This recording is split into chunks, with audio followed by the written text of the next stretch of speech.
everyone. Welcome to The Zest, the official podcast of Orange Coast Magazine. I'm Chelsea Ranieri, and you may recognize today's guest from season 23 of The Bachelor. But today we're here to talk about her Orange County-based company called Oceans Therapy, where she offers speech pathology services as the executive clinical director. Thank you so much for being here today, Cassie Randolph.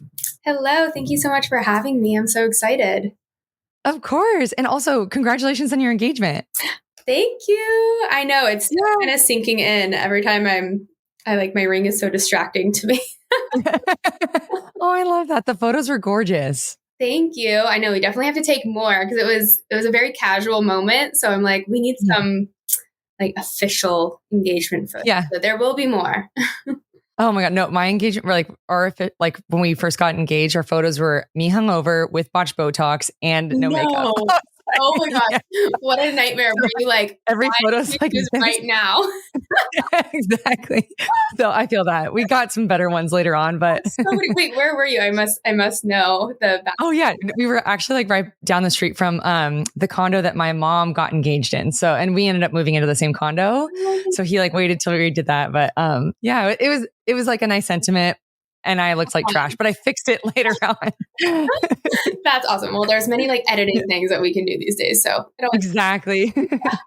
Well, when I was researching you, this sounds creepy, but I saw that you worked at HSS and Java Point, and I actually grew up in Huntington. So I'm sure we've crossed paths. But did you grow up there too? I grew up in Northern California in Walnut Creek. But I was born in Huntington Beach, and my family kind of moved around a lot, but the majority of growing up was in Northern California. And then I moved down to Huntington when I was 18 for college. And then my family followed. So. Oh, I love that. Yeah. It's always. What were you like as a kid? Oh, sorry. I was just going to say Huntington has always been our hometown. I love this place. Yeah. Oh, I love that. Well, what were you like as a kid? As a kid, let's see. I don't know. I feel like I haven't changed that much at all. I played sports, very active in school sports. It was kind of my life. I think when you're younger, sports can really take over. So for sure, I like volleyball and soccer. Family's always been really important to me, and kind of the same.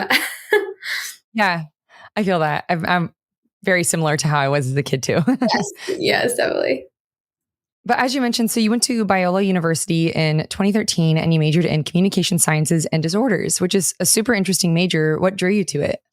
When I was in high school or my senior year, when I was trying to pick a major, my mom actually brought up the idea of speech pathology to me, because I was always really interested in sign language. So I was always taking courses in high school and learning on my own, attending deaf events and all of that. So I always was like, maybe I can pick a major or field to go into that is a little bit, that incorporates sign language in it somehow.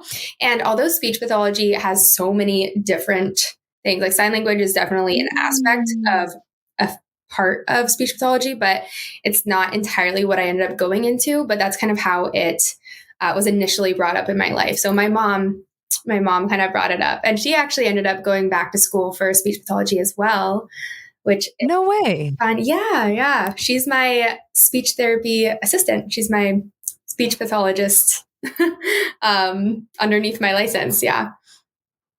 That's so cool. Wow. I love that it's a family practice. I know. And my aunt went with her. So now there are 3 speech pathologists in the family. So I'm trying to make Oceans Therapy, which is the name of my practice. I want everyone to eventually work with Oceans Therapy, be all of our. Yeah. It's fun. I love that. And then you also got your master's degree of science in speech language pathology from the University of Eau Claire. Am I saying it right? Yes. Eau Claire in Wisconsin. So University of Wisconsin, Eau Claire. And it was a distance learning program. So we only had to go into Eau Claire. I only had to go there once a year, except for the year that COVID hit, and then I didn't have to go in. So, but a lot of that program was internships that I would find, or people who attended the distance learning program would find in their own area. So it's technically most of the program was internships. So lots and lots of field work. Yeah, like on hand, like hands-on learning. That's really nice. Yeah. Well, at the same time, you were on The Bachelor, which I can't even imagine doing that and getting a Right. master's degree. That's wild. It was quite a time. So I actually I enrolled in Eau Claire and got accepted in 2018. I think it was May or June of 2018. And literally, was it in 2018? Yes, it was 2018. And now I'm getting my timelines all mixed up. And right when I was in the middle of that first semester is when Bachelor approached me and that whole process started. So I was like, oh my gosh, I just started grad school. Usually how it works is once you start grad school, you cannot take time off from it. You will just not be, they won't let you finish the program. Oh. It's a very rigorous program. So you have to be involved at all times during those. It's a 3-year program. So you have to just, yeah, you can't like pause and stop and go. You have to do it all the way through. But Eau Claire, I love them. I had a very, I talked to all my professors and the department heads and everything, and they were very accommodating and very excited for this opportunity. I told them, I was like, I can't turn it down, like what am I supposed to do? But I love speech and I don't want my first semester to be for nothing. So what can I do? And they let me take a pause for a semester, which is, I felt like so nice. So accommodating. So nice. Yeah. Yeah. We were so excited. Like all of my friends and I used to watch it religiously. And we were like, oh my God, someone from Huntington. Like we were so excited to see someone from like our hometown too. Yeah. Where for fans, do you currently live in Huntington? No, I'm now in Irvine, but my parents still live in like the Beach, Yorktown area. Okay. You know where that is? Oh, yeah. I know where that is. Right near me. Do you live in Huntington now? I am in Huntington now. Yes, I am. Right downtown. Oh my God. In my little bubble. Yeah. I love the walkability of like living in that area. It seems so nice. Oh, I don't even have my own car at the moment. I just steal my family's and my fiance's car. Yeah. I love that. Well, are there any like fun behind the scenes moments that you can share for any fans who are listening of The Bachelor, like having to cook all your meals or anything that we wouldn't really expect of things that go on behind the scenes? Yeah, I was trying to think of what I could share that hasn't been out there already. But I mean, we definitely did cook all of our meals ourselves. It was wild. Yeah. That many people? Yeah. In that house for the initial, I don't remember how long we were in the house, a few weeks maybe. We would all cook and it was fun. It was a whole thing because all the girls pretty much got along. I think another thing is the packing is crazy. I know this is kind of out there already, but when you're initially told that you're going on, you have to pack for, I think it's like 3 to 4 months for all different types of weather. Like they don't tell you anything of where you're going. So when I came to Huntington for my hometown visit, I had to have my mom and my sister go shopping for me because you don't get to go out and shop, like you don't get the luxury. You have to use whatever you have or steal the other girls' stuff. So I was like, Mom, Michelle, can you guys please go shopping? Or my producer told them because I can't talk to them either. And so they went shopping for different dresses and outfits and everything for the rest of my time. But I was fresh out of clothes like halfway through. Okay, I never realized that because I've seen like the little suitcases that they bring out when someone has to go home, and I was like, how'd they pack everything in that? No. You packed so much more than that. I packed probably 3. I can't remember how many they allow you to have, but 3 giant suitcases, which still wasn't enough because you're like, how do you pack for winter, for summer, for lounging for 3 to 4 months? And all the dresses was the nightmarish part, I think. Yeah, like the gowns and heels and stuff like that. And you have to do your own makeup, right? You do all your own makeup. The only time that they do your makeup is that initial night when you come out of the limo. And then if you're one of the final 2 getting proposed to, then too. So, okay. Which I did. Yeah, we were like, too. So, Yeah. Yeah. Oh, that would be nice to like finally have your hair and makeup done. I feel like I'd be so over having to do it like every single It day. was stressful. And then you don't know what it looks like on camera, so you're just hoping that you're getting it right every day. Yeah, it's hard. I can't even imagine. Well, I also saw on your IMDb page that you have some acting credits, Oh, such as a movie called A Cowboy Christmas Romance from 2023, which is literally sounds right up my alley. But what got you into acting? yeah. I mean, look, my sister is definitely the actress of the Uh-huh. family. I am nowhere, definitely not into acting, I wouldn't say, but it was an Okay. opportunity that came up. And I was like, I'm never one to turn down a fun opportunity. And they it was the quickest little scene, I will say. I say like 3 to 4 words, I think. And then Oh wow. but it was fun. It was a really fun experience. Everyone was super nice. I was so nervous. I don't know how my sister does it. Yeah, dude, I would be so. 'Cause there's like a lot of people watching you, right? Oh yeah, it is.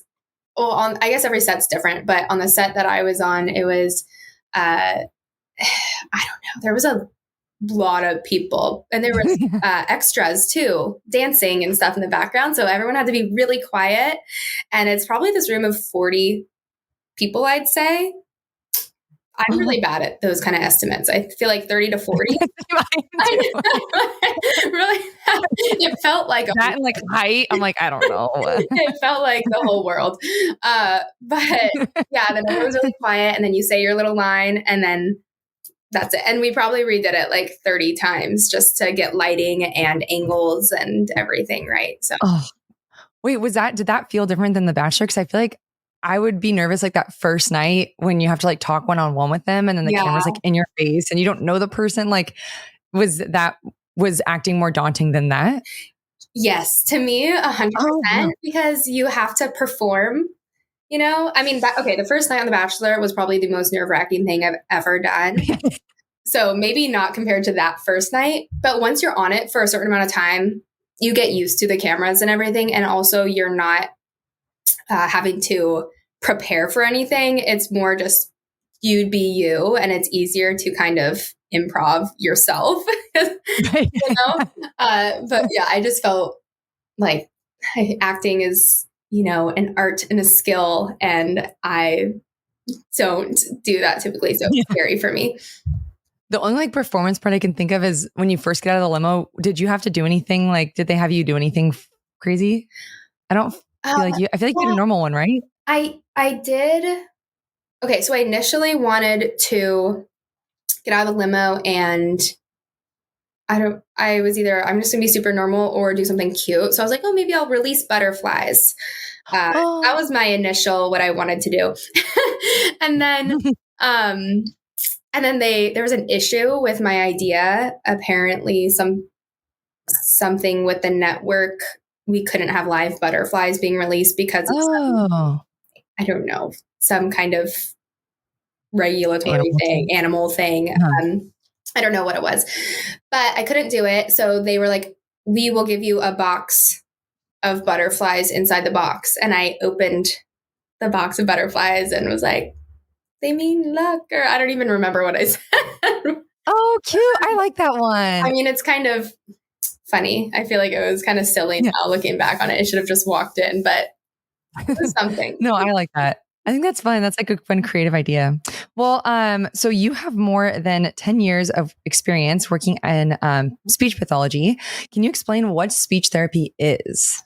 Yeah. So speech therapy, it's so many things. I think the most general idea of what it is it's therapy for anyone with any kind of communication difficulty. And it's all kinds of communication therapy. So it could be anywhere from children who have articulation disorders, like a lisp, I think is the most common that people know or struggle with saying any sounds, to adults who, went through a traumatic brain injury and need cognitive therapy. Or it can be, social skills. It can be people. Oh, wow. Yeah, you can do work in like entertainment with accent therapy or accent. Whoa. Yeah, yeah. So Michelle, my sister, actually, as an actress, has a speech therapist or who works with her on her accents that she does, which is really cool. Yeah, that's so cool. Yeah, Do you think so many avenues. Yeah. Wait, what was the social skills aspect of it? Social skills would kind of be for typically it's with the autism population who sometimes you need to help them understand like social cues or nonverbal social skills kind of things, how to navigate life, understanding and being able to read social cues in other people. So that's a big aspect of speech therapy too. Yeah. Very cool. Well, in November of 2023, which congratulations on your recent anniversary, you founded Oceans Therapy. So what inspired you to open up your own practice? I have, ever since I was in my undergrad, I have been wanting to open up my own practice. I think it's just always been a goal of mine. I don't really know exactly where it came from, but it has been ingrained in me from the start. So to do it, it took so much schooling. And I was like, you know what, if I'm going to start going down this road, I'm going to finish the road that I started. And I guess 10 years later, through lots of life changes and everything, finally did it. So I was very excited. I love that. Well, how'd you come up with the name? The name, my mom actually helped me come up with it. We went back and forth between so many things. And I think the hardest part about thinking of a name is what is available, what's out there, because there's so many things that are taken already. Yeah. So we were like, you know what? We love the ocean. We live by the ocean. And I love with speech therapy. So we're like, maybe let's see if Oceans Therapy is available. It seemed pretty like broad and general. And the ocean is this vast thing. And I felt like it could kind of encompass a lot of different things. So that was really confusing. Basically, my goal with Oceans Therapy is to expand into different professional specialties. So I didn't want to make it super specific to just speech therapy. I kind of wanted to make it a little more wellness and general therapy focused. So that's why I did it on Oceans Therapy, and it was available as a domain. So we got so lucky.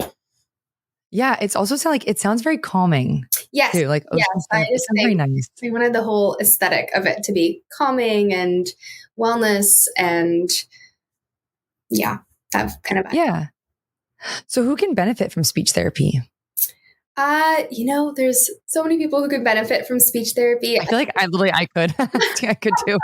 My mom's like, sometimes will be like, I have no idea what you just said. I was like, ugh. Maybe everyone can. I could probably benefit myself, but I that's funny. I don't know. So many different people. I mean, anyone who struggles with any kind of aspect of communication could benefit from it. So if you're struggling with speech sounds, like I said, or any kind of language, social skills, cognitive challenges, or there's anything you kind of want help with in communication, I think you could talk to a speech therapist and see if they would recommend help too. But so what are some common misconceptions about speech therapy? I saw on your Instagram that you had posted that some people believe that stuttering is just anxiety, but it's not.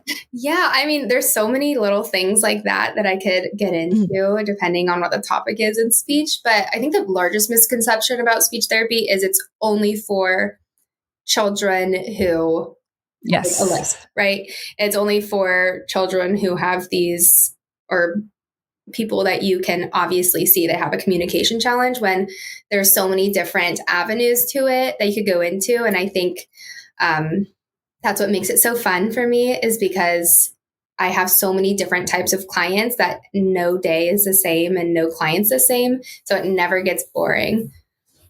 Yeah. And also, what is resonant voice therapy? I saw that on your Instagram too. Oh, yes. So resonant voice therapy is another type of, or avenue. Therapy. So resonant voice therapy is basically a type of voice therapy. It can be for like public speakers, actors, people who have a lot of strain in their voice, or people who are talking all the time and tire really easily. Or people who just want to strengthen their voice in general. So it kind of be for anyone who's looking to strengthen their voice. And it's just a method of voice therapy. So it kind of works on finding a forward focus. I'm like nerd out now. You can. No, I love it. No, I love it. It basically, I'm trying to put it in simple terms, but basically it's channeling a very forward way of talking that puts the least amount of strain on your speech. Interesting. I like the first thing that I go to is like, I know I got like 2 or 3 karaoke songs in me max before my voice is like gone. Or like when you're somewhere loud and you're talking with people, and then I lose my voice really quickly. So that's really, I didn't realize that you can strengthen it. Yeah. I mean, I definitely could use that kind of speech therapy myself. But a big part of it, I think some key things, resident voice therapy or strengthening your voice, is relaxation. So I do a lot of like massage, and then diaphragmatic breathing. It's called circumlaryngeal massaging, which is a heavy word, but that kind of stuff. And then diaphragmatic breathing, which is like the appropriate way to breathe through your diaphragm instead of your chest. And then, which is so hard. I've tried. My physical therapist told me, like, for neck strain to breathe through your diaphragm. It's hard to learn. A lot of, and that's the same with the massaging. It helps with neck strain. And I think neck strain is a big aspect to voice therapy. You know, it's the simplest things. Interesting. Why does breathing through your diaphragm? What? You're already on your way. Exactly. Why does breathing through your diaphragm help? Like, or why is that the correct way to breathe? Yeah. You know, I don't really, I can't think of the science on top, or the science behind it. It's from the top of my head, but I think it's just less straining, I guess, you know, because it's the approach, that's where your air comes from, and it helps you get deeper breaths that can sleep so out of you. That might be so inaccurate, but for me, that's how it feels, at least. Sounds right. Yeah. Like, as you were saying that, I just breathe through my diaphragm. I was like, it does feel better. Yeah. And it's something too that takes practice. So a lot of speech therapy is about the daily consistency with things. So that's a big part of it. Yeah. Well, what can people expect from their first appointment with you, and how do you create that personalized treatment plan for them?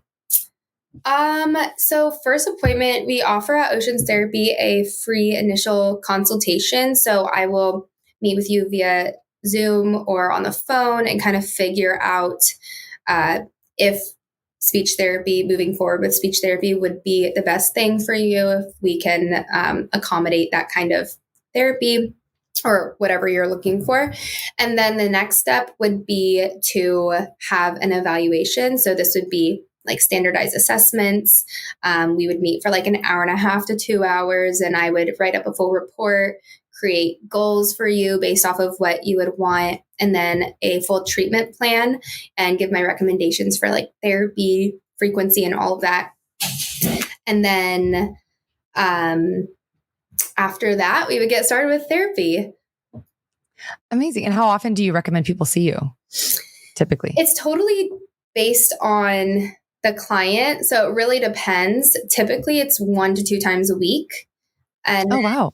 Yeah. Usually people want to do 1 to 2 times a week. And it's also dependent on what the client wants. So sometimes if we start with 1 to 2 times a week, we could always reduce that if they find that everything's working and we don't need to meet as much. And then we can go on like a consultation kind of basis. So it kind of just depends on what the client wants. It also depends on, that would be like private pay, more someone coming to us as an individual. But if you're coming to us through insurance or through the schools or through the state and all of that, usually those mediator companies like the insurance will kind of dictate what they will provide you. So lots of different things. Yeah. Yeah. It sounds a lot like physical therapy. Like it is. They're very related. They're very different, but they are in the same, like we work with physical therapists a lot. So we're kind of in the same bubble, I'd say. Occupational, physical, and speech therapy all work very hand in hand. Yeah, that's awesome. Well, you offer a variety of services. There's language therapy, social communication, fluency therapy, which you've mentioned. Can you talk a bit about some of the different services available and what they each provide? Yeah. So let's see. Articulation therapy is speech sounds. So if you're struggling with your intelligibility or to be understood, that kind of falls in that category.